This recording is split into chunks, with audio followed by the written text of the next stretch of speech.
Killers of the Flower Moon is the new film by Martin Scorsese and it stars Leonardo DiCaprio, Robert De Niro, Lily Gladstone, and Jesse Plemons. And the movie is based on a true story about the Osage Nation and how in the 1920s they were getting killed off under mysterious circumstances. And by mysterious circumstances, I mean they were all just killed and murdered, and they weren't investigated.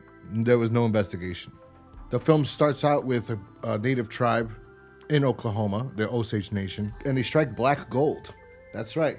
They hit black gold, and then we see that this tribe of people that were on this land, the government is giving them money if they're a certain amount of money if they're like pure blood, and a certain amount of money if they're not. And that's where we get to the main story or the main plot of the entire film, which is we have Leonardo DiCaprio's character, Ernest Buckhart, returning back from World War I, and he goes to live with his uncle. His name's William Hale, or King Hale, and he's played by Robert De Niro, and he's this big deal in this town. So DiCaprio returns, stays with him, and already as soon as the film starts, you can kind of sense that De Niro, it looks like he sounds like he's helping him out, but you can tell he's trying to manipulate Ernest. But he gets Ernest a job as a taxi driver, or he gets him a car so he could be a taxi driver or a chauffeur, because when DiCaprio came back from the war, even though he wasn't physically in the war, he was a cook, during the war, he has a bad gut, so he can't lift up anything heavy, like his gut bursts or something. So he gets his job as a driver, and that's where he meets Molly, who's a member of the Osage Nation. And DiCaprio actually kind of becomes smitten with her, like naturally, without anything. And then later on, it's told that Robert De Niro suggests that he start driving for her, and he goes, "Oh, I already drive for her. Like she's already, And he goes, "Oh, well, she's single now. Why don't you go out with her?"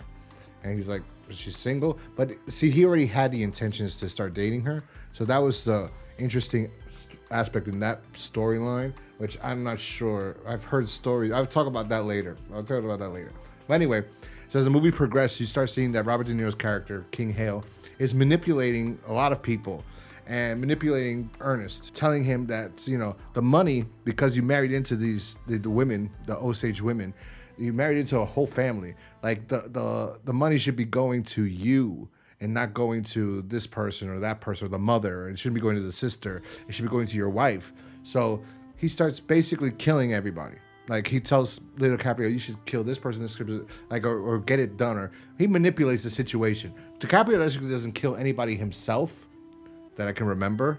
He might have. I don't think he actually did. But he goes around finding people to do the job for his uncle. And that's stupid. And then later he basically. So anyway.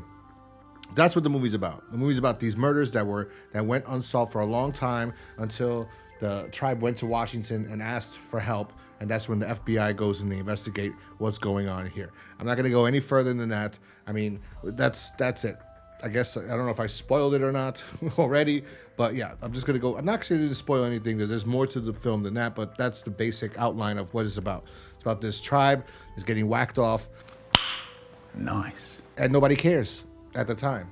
Now, what do I think about this movie? Because I'm seeing, this is the best. This is a masterpiece. This is the best film of Scorsese's career. This is Leonardo DiCaprio's defining moment. And to all that, all I got to say is that is pure white guilt.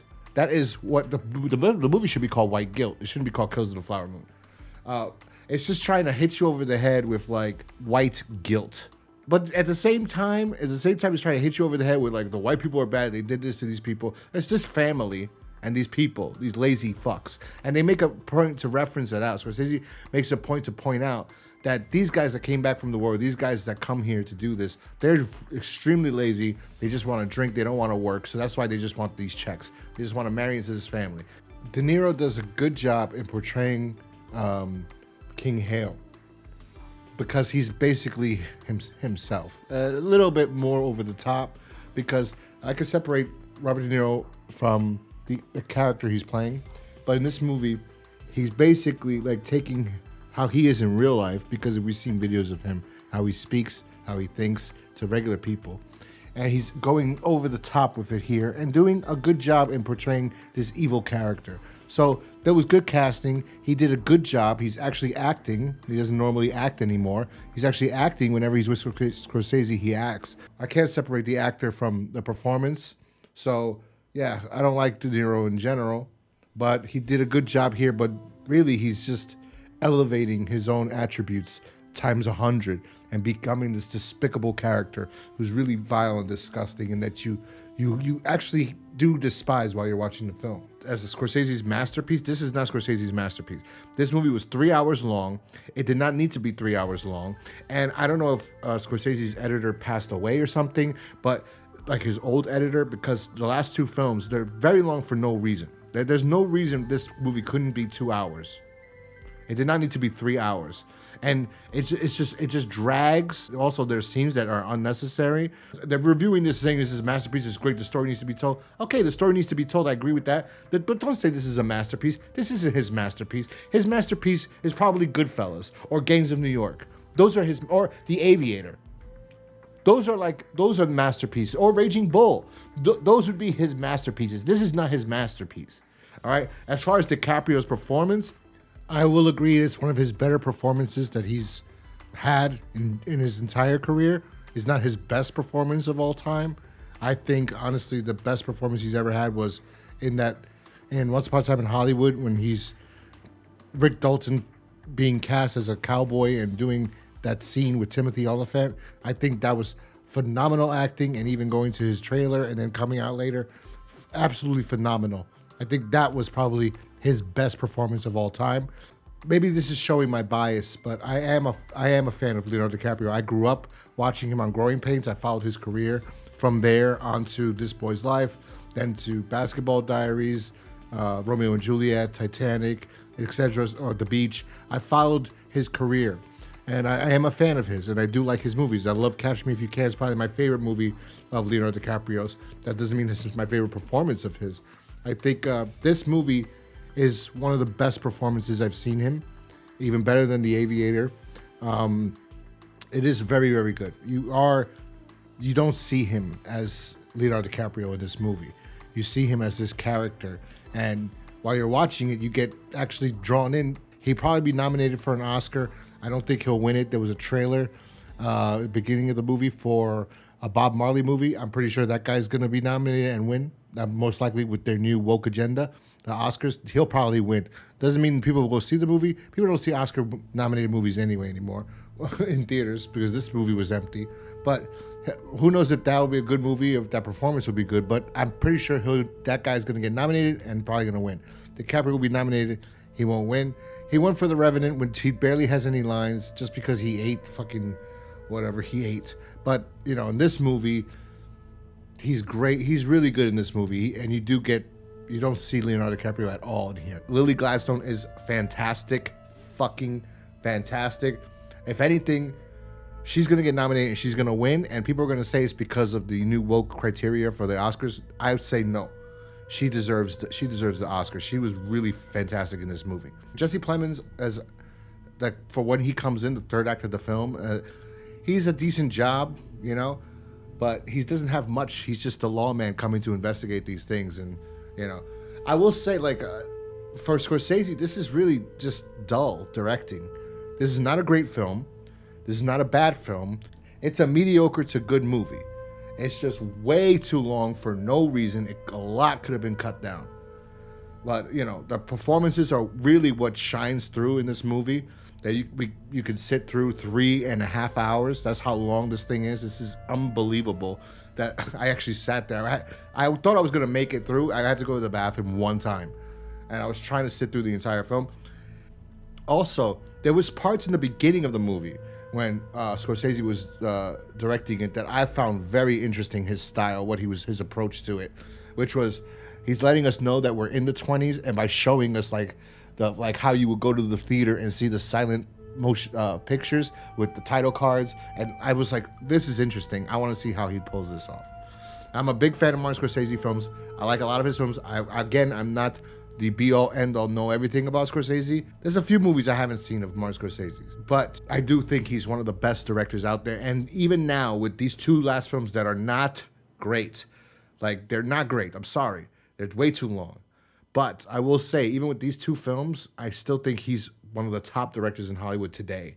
Even with these two terrible, it's hard to explain. There's good shots and there's good things in the beginning. The sets are gorgeous. They used everything is great and accurate time period wise. It's a good film in that regard, but way too long. And the way he told the story, it's just boring. It was pretty boring, in that it's like nothing elevated the film. Scorsese's known to be able to tell a story and make it interesting. The last great Scorsese film I think I saw, and this is just going off my memory right now, I'm not on his IMDb looking through his things, I think would be The Aviator was the last great Scorsese film. I don't think The Wolf of Wall Street was great. It was a good movie. I liked it. That was too long. So there's something, I don't know if his editor passed away or what, but lately his films are way too fucking long. The story is interesting, but you know where it's gonna go, and that's like probably the biggest downfall already. And DiCaprio's performance is playing this idiot, because that's what he is. Ernest Buckhart is a fucking idiot. It's just like, he's so fucking dumb. He can't see what he's doing. And at the end of everything, spoiler alert for this part, at the end of the entire thing, I will say, I think he really did love his wife. All right, when it comes to Killers of the Flower Moon, what would I rate it? To be fair, even with my complaints about the length of the film, that is too long, and that Scorsese did not do anything interesting in the movie. He told a story that's an interesting story, but the way he told the story was uninteresting. It's not like the way he told the story of Raging Bull, how he did that one, or The Aviator. The way he did this was it just did not work for me. But even with that, for me, I have to think back and look back. The way it was shot, the acting, Jesus, even with the Scorsese, even with that, it's a 4 out of 5 stars. It's still, like, I have complaints, and I still think that's fair. And it's weird, right? It's really weird. I don't know. I think it's a good film. The performances really elevate this. De Niro, DiCaprio, and his wife Gladstone are, they're great. Clemens comes in, doesn't have much to work with. He could have been better. It's like there's a scene where somebody comes in, where we're introduced to a new person, and you already know something. You're like, this is bullshit. I knew. I was like, oh, he's this. Like, I already knew. And young Scorsese wouldn't have done that. He would have found a way to do it different. So there's something missing. But even with Scorsese at this later stage in life, which would be, I guess this would be considered the worst, right? It's still great. I give it 4 out of 5 stars. Anyway, let me know what you thought about this movie down below if you saw it. Remember, if you like this video, to hit the like button. Subscribe too. That helps me out. And I'll talk to you guys next time. It was a good film. It was way too long, which kind of brought it down for me. If he just could, man, he could have chopped this up here, there. There's a lot of scenes could have gone, and it would have been 5 out of 5 stars, because he's very talented. Anyway, talk to you guys next time. Peace.